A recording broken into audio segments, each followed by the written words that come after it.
Watch this.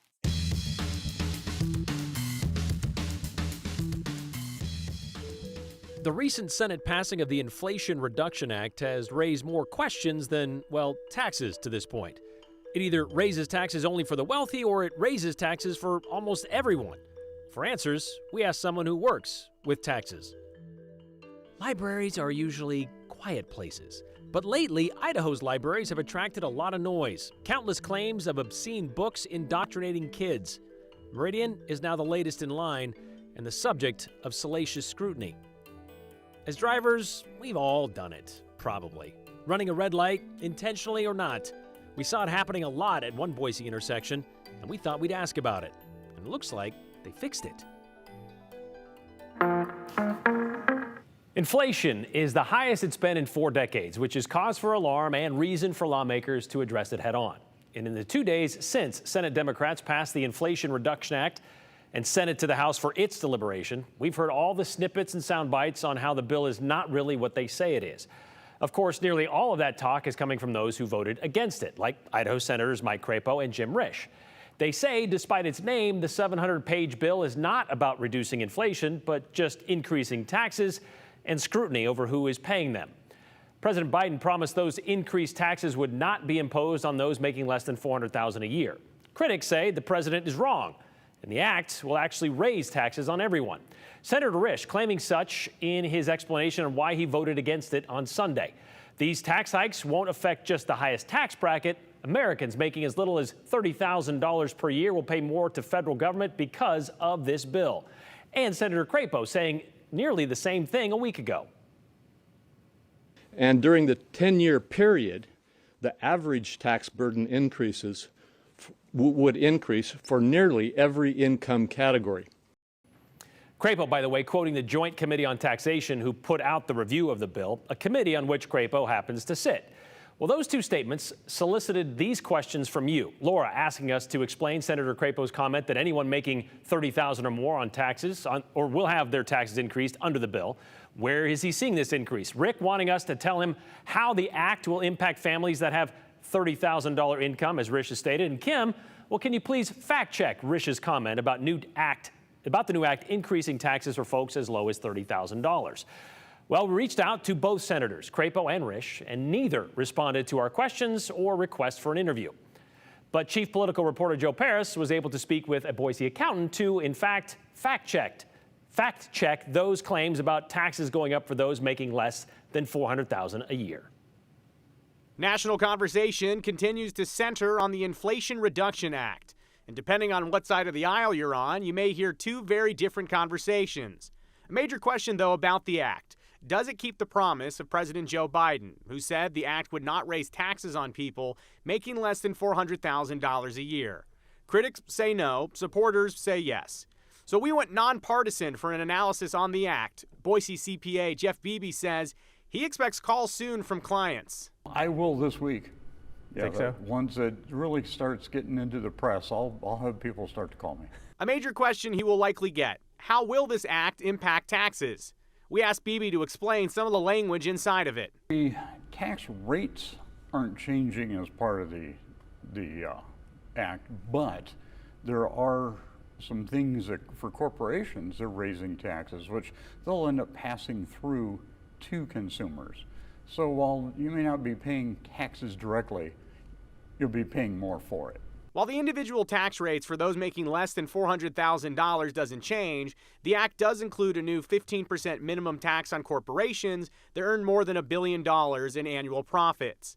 The tax works to focus on some 200 U.S. companies that avoid paying the standard 21% corporate tax rate, including some companies that end up paying no taxes at all due to clever maneuvering. Experts say don't expect the major corporations to bite the bullet on paying new taxes. You take Amazon as an example. Very early on, Amazon didn't make any money for years. So they had a big net operating loss carryover that they've been using up now that they're profitable.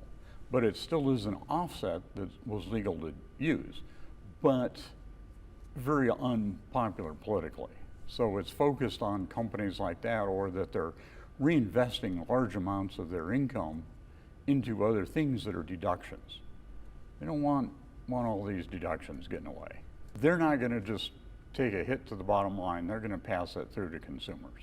So what could that look like? Usually it would be a price increase. It might be lowering the rate of wage increases, although with our current environment of tight employment, you can't mess with people's wages too much. It's going to be in price increase. So while tax rates might not change, low and medium earning Americans could see a cost associated with the new act. But tax credits built into the act for things like green energy and electric cars or Medicare benefits, well, those also are supposed to offset those costs. Beebe says he's also watching another part of the act, an $80 billion investment into the Internal Revenue Service, the IRS. The goal is to crack down on dishonest tax filings that cost the country millions of dollars. Well, they're talking about hiring up to 80,000 employees, which is almost doubling the size of the IRS, and which will make a big impact on IRS audits. The IRS has kind of a tough job. They enforce a very unpopular law. Everybody understands that the government needs money to operate. They just don't want it to be my money. I want it to be somebody else's money. So the IRS has more resources. I guess the logic here would be, okay, less underreporting. Right. Yeah, they'll go after that underreporting. And that's underreporting from individuals is $250 billion. It's much larger from individuals than corporations or payroll taxes. And who's that going to go to? That's mostly going to be people that make under $400,000 a year. Again, that's not a tax increase because that's tax law that exists. It's just people aren't paying it. And the IRS is going to try and collect it. It'll be focused on people making under $400,000 because there are more of those people than there are over $400,000. And there's a lot of, I guess, intricacy to get into this entire thing. And of course, we don't have time to go through it right now. But if you wanted to read more, and I recommend you do, go to our website right now, ktvb.com. We have an explanation of what's in the act, how it works, why it works that way, as well as we track this whole thing through. Brian, it's important to know this has not gone to the president's desk. This still technically has to pass another house over in Congress.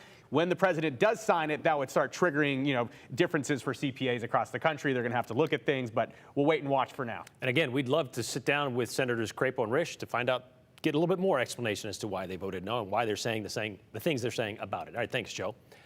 Well, local libraries have been in the crosshairs of conflict entrepreneurs and Idaho lawmakers for months. Remember House Bill 666? The one that would put librarians on the legal hook if a child, got their hands on harmful material? Well, it passed Idaho's House in March, but ultimately stalled in the Senate. It then took 5 tries to pass a budget for the Idaho Commission on Libraries based on a false red flag raised by Republican lawmakers about pornography being in our libraries, dragging the legislative session into the wee hours of one of the last days. Then in May, there was the book ban at Nampa School District Library, sparked by just one parent complaint. And now sights are set on the Meridian Library District, a direction being driven by a conservative group who call themselves the Idaho Liberty Dogs, and they are naming books on shelves that are supposedly indoctrinating children. Here's Andrew Bartline. A trip to the Meridian Library. I think reading is becoming a lost art almost. It's a whole family event for Sandy Maple. Every 2 weeks or so. And her 11-year-old grandson. He loves to read. Charlie Cohen. When you're just reading, you can just get caught up and forget about things. And you could just picture the story in your mind. Kids walk the aisles, shopping for their next adventure, often right at their fingertips. And that's right where some are starting to draw the line. A little disappointing and shocking that this small but vocal group wants to take such a tremendous asset away from this community. Over the last few library board meetings, board chair Megan Larson says a group of community members claim pornography and indoctrination can be found at the library. These are the same complaints that public libraries are receiving around the country. The complaints align with this flyer shared by the conservative activist group, the Idaho Liberty Dogs. The flyer calls libraries, quote, grooming locations to indoctrinate young children and teenagers into the LGBTQ lifestyle. I find it nonsensical. Yes, there are materials in the library that have LGBTQ content because we're responding to what our community is interested in. Not every community member, but certainly our community is interested in a diverse and inclusive collection, and we provide that here at the library. So what are these books? The flyer shared by the Liberty Dogs lists 5 titles: Gender Queer, Sex is a Funny Word, 2 Boys Kissing, big hard sex criminals, and Captain Underpants. So we actually have the first book checked in right now. Captain Underpants can be found in the children's section, but Associate Librarian Nikki Kreiner says the book is no more inappropriate than a superhero, such as Batman. It's kind of silly, not something that you would go for highbrow humor, but other than that, it's fine. But what about the graphic novel, Gender Queer? That's going to be over here. It's on the other side of the building. In a noticeably quieter section of the library. We're very separate from where our kids are. Separate because these books aren't meant for children in the first place. Everything about it, we try to make sure that it's known as it's an adult book. This is not a children's section. But the book's on the shelf, and here, children do wander. You should be monitoring what your children are reading. Sandy says she hasn't noticed any inappropriate material for her grandkids, and if she did, that doesn't mean she wants the book banned. It's everywhere. A lot of inappropriate stuff in the whole world. Sandy says that just means you should be looking at a different shelf. Not an easy job, but you need to be on top of it. I think if you talk to your kids and they talk to you, then that eliminates a lot of problems. And you should still be the adult. The library has a very specific policy on how they approve books into their collection, and if a book is challenged, the library goes back to that policy, reevaluates if it still fits their criteria. That policy includes content that shows underrepresented groups. Of course, the content has to be accurate, and then having an actual demand from community members in the first place. That's just a brief breadth of what they look for, Brian, when approving a book. Now, there is a board meeting coming up next week, and they assume there's going to be more people at this board meeting, again, from the Liberty Dogs or from the conservative side of the aisle that don't like what they're seeing in libraries, and they will, of course, listen to their concerns as they have in the past. I know, and this is something we've covered since March, these exact things. This is what's in the library, this is how it gets in the library, this is how you can complain about what's in the library. Then we'll see how it goes from there. But of course, you know, you may be wondering why we didn't hear from the group sharing these flyers that Andrew just showed us, the Idaho Liberty Dogs. It's not that we didn't try or Andrew didn't try and we just decided to leave them out. Andrew got this response from them today when he asked them to speak to us about the Meridian Library District and their flyers. Here's what they said. Hi, Andrew. Thanks for reaching out. Unfortunately, KTVB is a Marxist leftist propaganda seller who refuses to stay neutral in reporting quote-unquote news. So we'll continue to decline speaking with anyone from your organization until KTVB decides to be honest. Also, any organization with connections to Brian Holmes is not welcomed. We wish you luck and hope you have a great day. Interesting that when we ask to speak to them, they say they won't talk to us because we don't ask to speak to them, which is very interesting. But there you go. Any organization, by the way. We'll be right back.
All right, full disclosure, this next story is something that started out as a personal observation.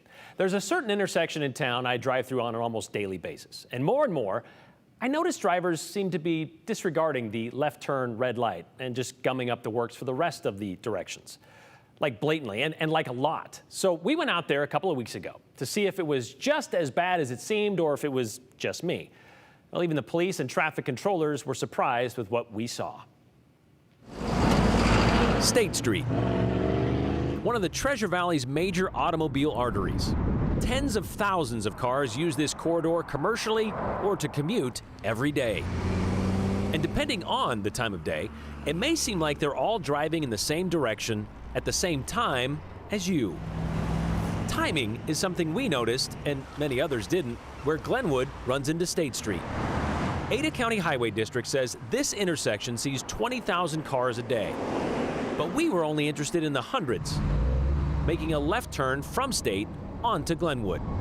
They could have been running behind. See the light turns red, and then I look for the stop line. But they were definitely running a red light. And once the vehicle passes the stop line after the light is turned red, that's an obvious violation. Sergeant Matt Konvalinka with Boise Police says complaints about speeding, aggressive driving, and running red lights are common. Do you get complaints about this intersection specifically? I have had complaints about this intersection. You get those heavy traffic times. It's not uncommon to see it at all of our intersections. But what if it's during lighter traffic times, what's supposed to be off-peak hours? On a Friday morning between 10 and 11, we noticed a lot of left-turn red light runners. We synced up the video we shot, and we showed it to Sergeant Konvalinka to get his explanation of a violation. When it's yellow, people are still entering, and once it turns red, see that that's kind of borderline. So if you enter the intersection, you're okay in yellow? If you're on the yellow, yes. Now, the yellow is supposed to give you enough time to slow down and stop. But if you don't, and you roll past the stop line on a red light, that's a failure to obey a traffic control device. Yellow, a violation we saw a lot. Now red. And so that black car, he should be stopped. Well, it looked like, for me, that it turned red before, right as he was at the stop line, so he should have been able to stop. Yeah. And stopped in time. But instead, he just rolls through. Mm-hmm. So why don't cops just camp out and write a bunch of tickets? Well, it's not always that easy. I've got to see that light turn red, and I got the time between light turn red and look down at the stop line to see the vehicle pass the stop line. I have to testify to that in court. Is this a timing thing, or is this a driver issue? I think it's both. Granted, you shouldn't be entering the intersection or passing that stop line on the once the light is red. You shouldn't be entering that intersection. But in order to prevent accidents, I'd like to see the timing extended to give everybody a chance to clear the intersection before the other side turns green. That timing is controlled by ACHD. We've noticed that there are a few more red light runners throughout Ada County. And they notice them as they happen on their 205 closed circuit cameras. Impatience, maybe? Over the past, I'll say, 2 to 3 years, is that a lot of drivers have become a lot less patient. Mike Boydston has been the congestion management supervisor for 21 years. He says the State and Glenwood intersection has 5 to 6 different timing cycles based on the time of day. How long lights are green or red is affected by an algorithm, a formula formed by 1 week's worth of traffic. A cycle could take anywhere from 2 minutes to 2 minutes and 40 seconds. The more cars needing to go one direction, the longer the light is green. While we were there, it was on a 2-minute cycle. And that westbound left turn gets 15 to 30 seconds of green time out of that cycle. We counted about 20 seconds from going green and then back to red, with about 4 seconds of yellow in between. And then we also put what we call an all red interval in there. So it's red for all movements at the intersection before the next conflicting green would be displayed. However, here, we saw this a few times. The next green seems to be conflicting with those still rolling on red. That was a really bad one. That one was pretty blatant, yes. So it goes yellow, and then it's going to turn red, and then some people going this way are like, what? Oh. Yeah. So having driven that myself, I see that more often than I would think. And I think, this is a problem. Yes. I mean, I've seen it, and we do, geez. Okay. That is more than I would have anticipated. So when you see that, what does that tell you? Maybe the timing does need to be adjusted again. Something ACHD tries to do every 5 to 7 years. Do you think that's a timing issue, or is that a driver issue? I think it's a combination, honestly. And that can be a problem for everybody that uses the roadways. Mike says the solution may be as simple as adjusting that red light interval, giving cars more time to clear the intersection. But it might be something where just another half second could make everything a little bit safer. That might steal a little bit of green time from everybody, but it would be safer. Sergeant Konvalinka agrees. It might be easier to stall the starts than stop the runners. People will still run the red light, but at least it will prevent an accident, which is what we really want to do. We want to stop the accidents. Okay, so the ultimate goal is to prevent accidents and keep the streets safe. Boise police told us so far this year, well, at least half this year, from January to June, they issued 60 red light citations across the city. Also at this intersection, over the same period of time, BPD responded to 135, or actually all agencies responded to 135 traffic-related issues. 26 of them crashes, making State and Glenwood 8th on the list of intersections with the most crashes this year. Okay, so what about the solution? And maybe you drive through that intersection during that same time of day we described, and maybe you notice those same issues we did 2 weeks ago, but you're not noticing them now. Well, that's because the day after we spoke with ACHD, they adjusted the timing of that cycle, increasing it from 120 seconds to 130 seconds, and they added a half second to that red light interval when all the lights are red in every direction to allow those cars to clear the intersection. And maybe you're thinking, well, they fixed the problem, so why run the story? Because, like we learned in our discussion with the ACHD, sometimes to solve a problem, all you have to do is bring it to someone's attention. And ACHD says they encourage anyone who sees a traffic problem to report it to them, and they will do what they can to fix it.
All right, several of you commenting with all of the cameras at the intersections, why not just mail people red light violations when they see it happen? Well, you got to pass a law in order for that to happen.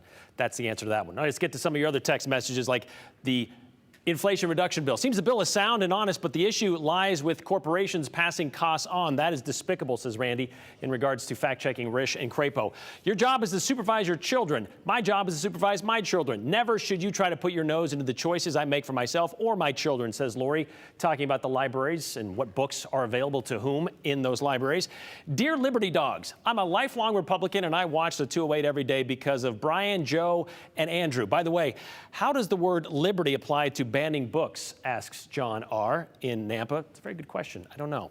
I think the Idaho Liberty Dogs were writing a newspeak in their response. If you don't know what that is, it's in a book at the library, probably. Probably, says Rod in Boise. Seems like when you report the truth, you get called names. Love the way you respond with a smile, Brian, says Bev. Well, I'd love to respond otherwise, like in person, with a smile, but with a few other words as well. But you know what? They never seem to want to do that. We'll see you back here tomorrow. Hopefully somebody will talk to us.